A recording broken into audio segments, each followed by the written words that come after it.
Hi mamas, my name is Anna and you're watching Lemonade Mama. My son wanted me to start vlogging and I guess to dip my toe in the water, I came up with Mama Confession Mondays, which pretty much I just recap the crap, pretty much.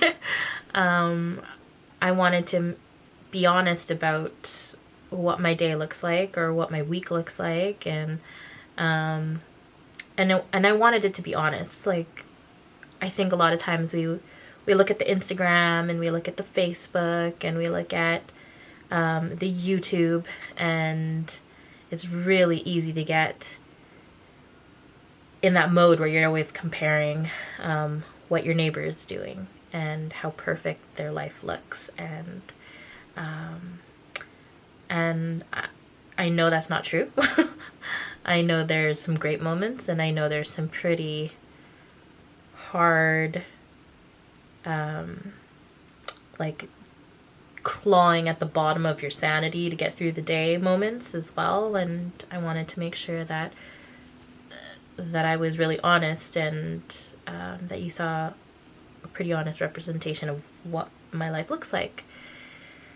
For those of you who don't really know me, my name's Anna, and up until August, I was married, and I have 3 beautiful boys. But then on August 13th, I suddenly lost my husband.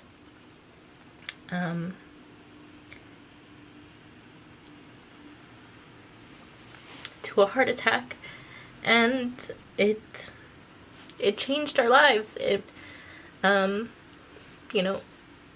took literally 10 minutes to have a life that I used to have and the life I have now.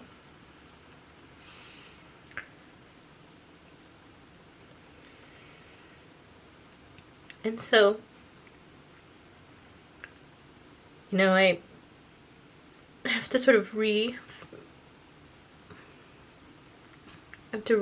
my world, and reshape my kids' worlds, and make sure that we're okay.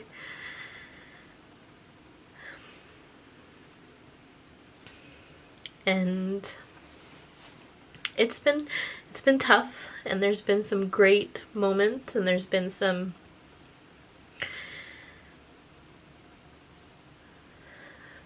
laughs, and there's been heartbreak, and I know we're stronger for it, and I know we're stronger for it as a family. But there's just some times where you wish that things weren't so tough. And that's the reason why I made this blog, actually. For a couple years now, I've wanted to do a blog, and I wanted to do it more on urban homesteading and getting your children to slow down, getting the whole family really to slow down when you're living in a busy city life. But once my husband passed away and I was on the other side of the funeral process and everything, I just kind of decided, what's the point in waiting? What's the point in waiting for the perfect moment? So, just a little background on me. Born and raised in Vancouver. My parents are from the Philippines. And funny story, when I met my future husband, we were doing an archaeology field school, and he used to tell people that he found me in the dirt. And I used to say to him, like, don't say that to people, because people are gonna think you found me on the side of the road in a ditch somewhere. But yeah, we met during an archaeology field school, and it was the first time I was out from under the thumb of my really strict family, and so I was kind of like, freedom! And I didn't have the care to want to be tied down or anything. And so there I was in the Okanagan for 6 weeks, and I was so happy. Yes, I did my laundry. Yes, I had to do all the schoolwork, and yes, I had to pitch my tent and do all of that stuff as well, but I was so happy. And my husband, it wasn't until we got back here in Vancouver that he like really pursued me, but being, you know, he's First Nations, and so one of the first questions Indigenous people usually ask you is, who's your mom and who's your grandparents? And obviously I was like, it's okay, we're not related. There's no way we could be related. And so we were dating for like probably 6 months or something. And in the newsletter or some sort of paper or something, there was an article on, I call her my Auntie May. And she used to work with my mom at General Hospital in the uniforms department. And I always knew her as Chinese. I didn't know her in anything else other than Chinese, and she was my Auntie May, and I love her. So in the article, she's talking about how her mother is a Point, Mabel Point, and how she's half Musqueam, half Indigenous, and half Chinese, and how she felt she was born in the sea, like she didn't have a place of belonging. And I read this article and I was like, hey, this is my Auntie May. And my husband read this article and was like, hey, that's my Auntie May. I thought you said we weren't related. I'm like, not by blood, not by blood. And so that's a really great connection that we have. And then I found out later from my mother that when I was little, she used to come to Musqueam, and she used to buy salmon off of Terry's uncle, Uncle Joe Becker. And so I used to be just in diapers at Terry's uncle's front yard, just hanging out there while they were like buying and discussing fish. So little connections that I didn't know until we were together. And we got married in the Okanagan where we met, and we had 3 boys. We have 3 boys, and the oldest is 12, Tristan. Our middle baby is 5, his name's Emery, and our littlest one is Tegan, and he is now 8 months old. And seriously, if I didn't have them, I probably would spend my time in bed just moping and mourning and letting life kind of pass me by. Oh, we also have a dog, a huge dog named Hunter. And so, you know, thankfully they give me purpose and they give me a reason to get up and get moving and get things done.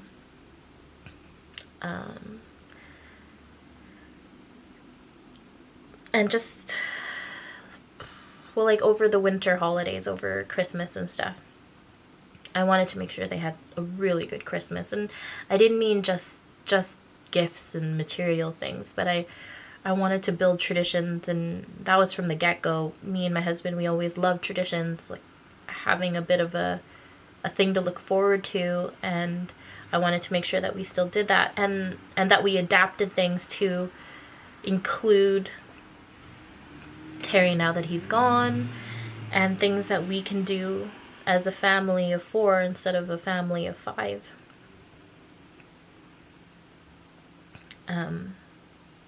And so for Christmas, pretty much any holiday, Terry is all over it. He's the one that loved celebrating holidays. And so I was a little more subdued in that case, only because, you know, our family, we both have big families, but for us it was like one get together for Christmas, was usually Christmas Eve, and then Christmas Day was just me and my parents and my brother. And then later on in the afternoon, some family members would trickle in and, eat all the turkey.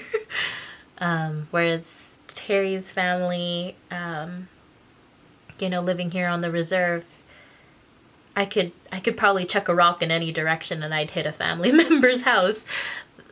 We're surrounded by family, and pretty much here any celebration's like a 3-day affair.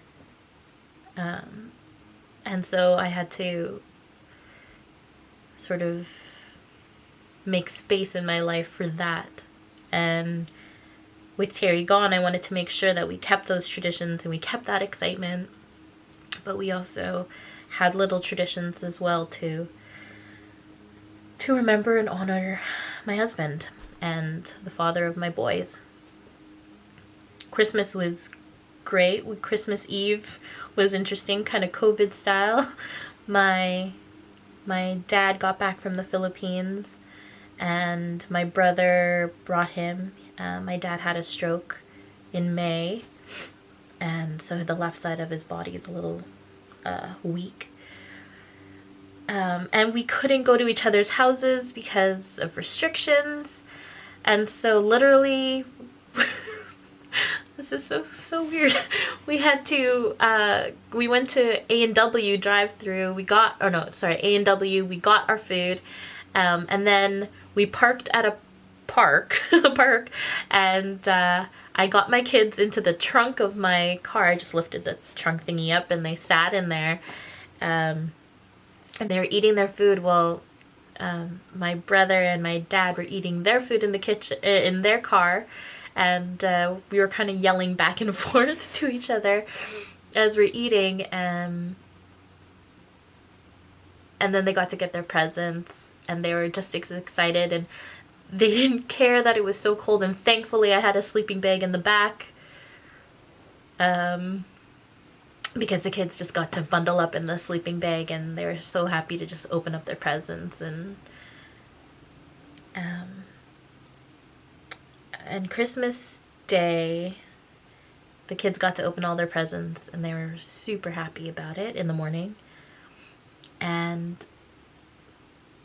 I was nothing but happy. Like it was just a great moment. We're all opening our presents, and then it was time for breakfast, and I was making an omelet, and Terry used to make the omelets in our family, even at my sister-in-law's house. It's the house right behind my house.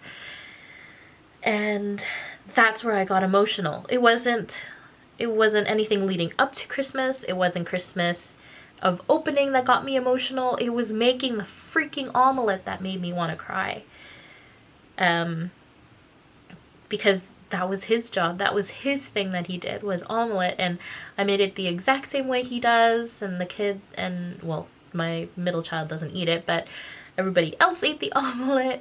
And that made me so emotional because he wasn't there for that moment that he loved to do so much. And I find it's not the big things that make me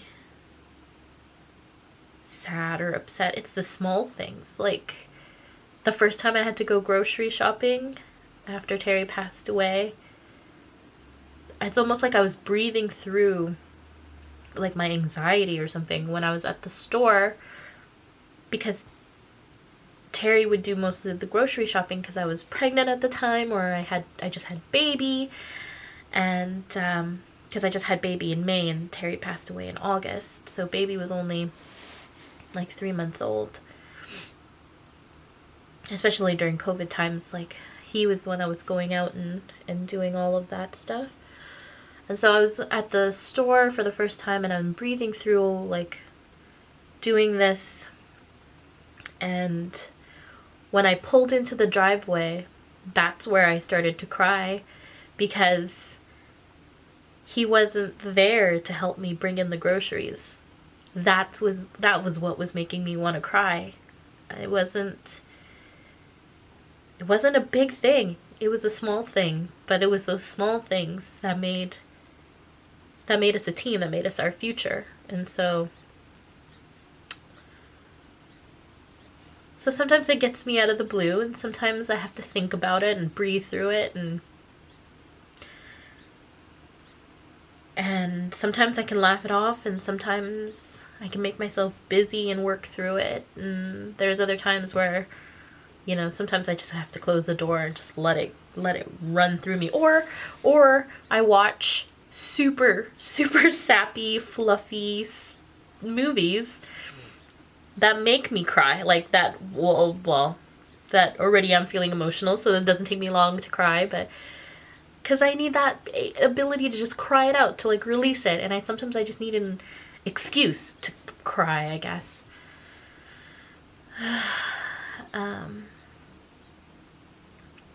So I don't want this segment to be too long. And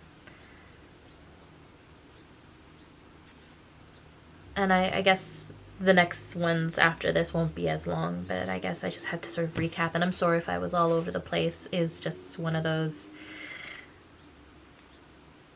thoughts of like, where do I start? Where do I start? And that's kind of the whole thing about this blog and about what I'm doing and how I'm sort of organizing my life, is where do I start? Because all of a sudden I'm sort of starting from scratch and figuring out what my world looks like as a new widow with 3 kids. You know, it's sometimes my oldest one, he gets pretty upset, and he'll say, you know, I'm afraid I'm gonna forget about Dad. Like, I feel like I'm forgetting things already. And my 5-year-old pipes up and he's like, I remember everything about Dad. I'll never forget. And I say to my oldest, and my 5-year-old, and I say that it's almost impossible to forget Terry, to forget their dad, because for me, I get to see Terry's eyes when I see Tristan's eyes, and I could feel Terry's hair when I touch Emery's hair. And if I need to know what Terry would say or how he would look at life, or I would just listen to Emery, because Emery's got Terry's personality. Always wants to make people happy and smile, and he's always happy and ready to make anyone laugh. He's just that kid that wakes up and he's like, the sun's awake, so I'm awake. Whereas my oldest one he's got like the serious version of Terry and the serious version of me. He observes, he calculates things in his head. He literally calculates things in his head. He hates using a calculator. He will just sit there and he'll like do all the math in his head, and that's just not me. I cannot do that. I'm not a math person. But Tristan, he gets a lot of the cultural understandings and the cultural teachings and perspectives of being Indigenous from Terry as well. And, you know, even Tristan's school, like, they are blown away with how much Tristan teaches them about Indigenous perspective, or in this case, Musqueam perspective about things. And Tristan feels deeply about certain issues, certain things, the injustice of things of Indigenous cultures. So I feel like he's like a little activist at heart. Like, he really deeply wants to change the world, and I want to empower that and harness it and help him communicate what that will look like in the future.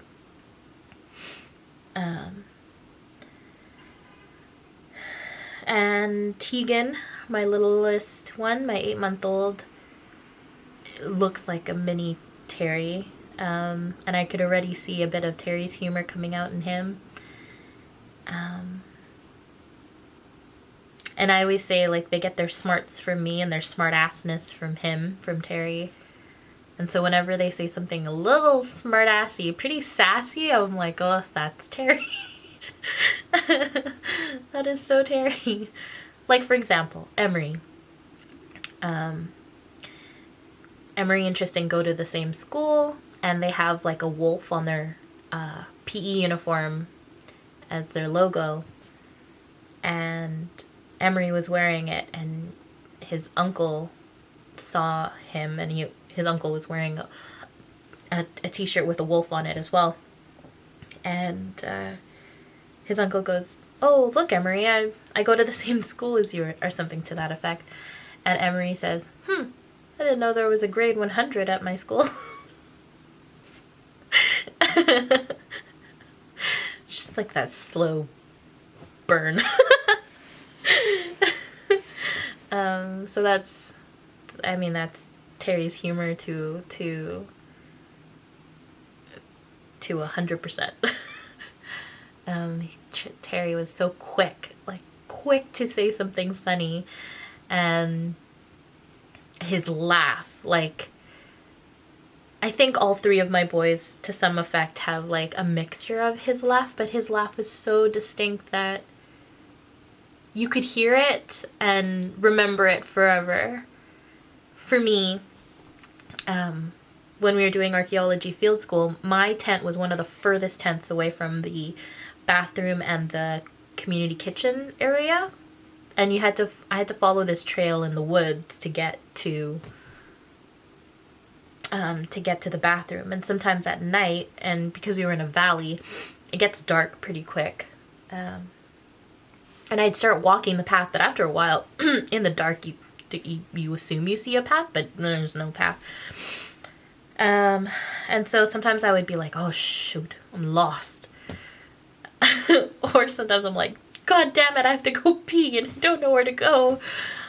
And then I would just stop and listen, and I would hear Terry's laugh, and I would know, because his tent was like,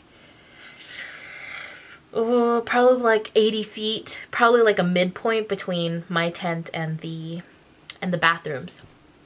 And so I would stand still and I would listen, and I would hear his laugh, and I'd be like, okay, I went off this way, I have to go this way, and I'll get to my tent or whatever. And so his laugh was literally my compass to find my way, and that was like a metaphor for our lives. Like, I always go full tilt on things. Like, when I'm passionate about something, when I have a project in mind, I go for it. I'm pretty like focused.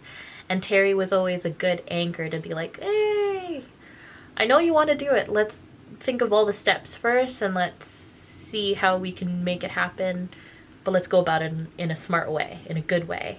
And I'd be like, okay, full tilt, pause, and let's figure this out. Vice versa. Sometimes he would have an idea, but then he would like sit on it for too long, or he would talk himself out of it, or and that's when I would be sort of like the driving force to say, hey, you want to do that? We can get it done in 2 months or something like that.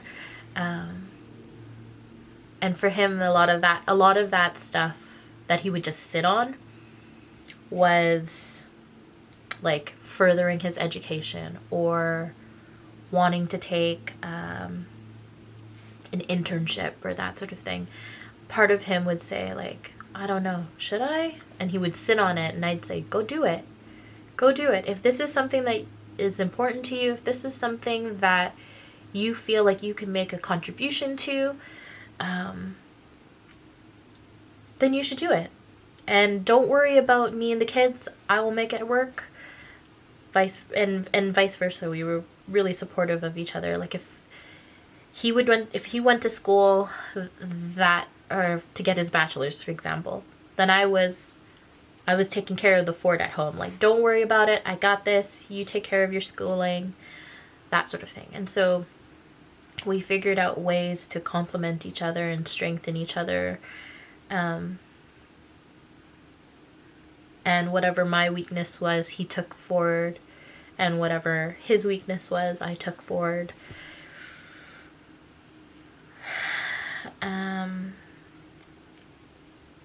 And so I guess what I'm trying to say is I have to figure out how to do it on my own. And let me know in the comments if this is something you want to hear more of. I promise it won't be that long unless you want it to be this long. And I'll do this again next week. Bye.